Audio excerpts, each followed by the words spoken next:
We finally got our hands on the Asus Padfone, an incredibly unique machine that manages to be both all phone and all tablet. It even comes with a nifty stylus, but more on that later.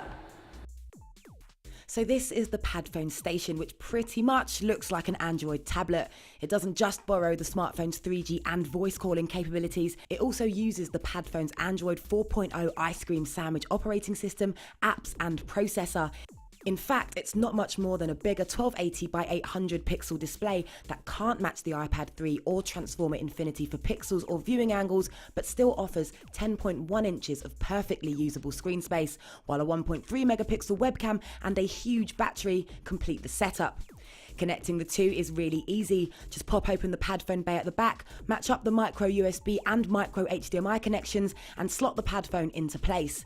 As you can see, the station boots up into tablet mode pretty quickly. Plus, the lightly skinned version of Ice Cream Sandwich makes it easy to keep track of your apps and widgets. Now, design-wise, you're looking at a lovely satiny finish on the back, coupled with reassuring weight. The Padfone Station is a little too bulky to drool over, and that slightly unattractive bump means it won't lie down flat. The connection with the Padfone works, which in itself is impressive, but don't expect the nippy performance of Transformer tabs. We encountered a few hiccups, including the touchscreen losing responsiveness midway through gaming, but it's easy to forgive the occasional stutter though, as this Padfone is an early sample. The station also uses a proprietary charging port.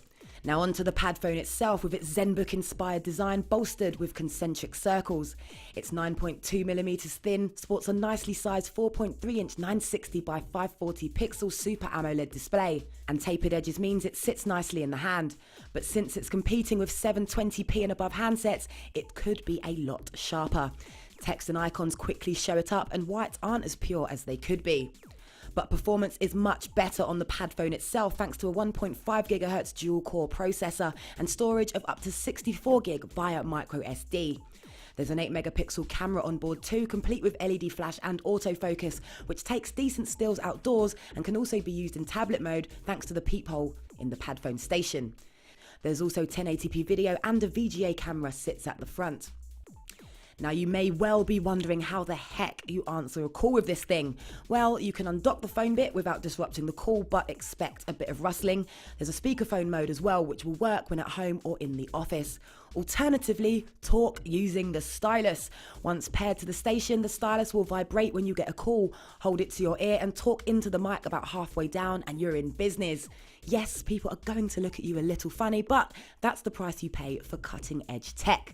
Now, the stylus headset also works as an everyday pen for your tablet, and it's far more comfortable in the hand and more substantial than the vast majority of rivals. The larger tip means it's not super accurate, but using it to draw and scrawl in Supernote works wonderfully. There's nowhere to put it though, so you're going to have to try and not lose it.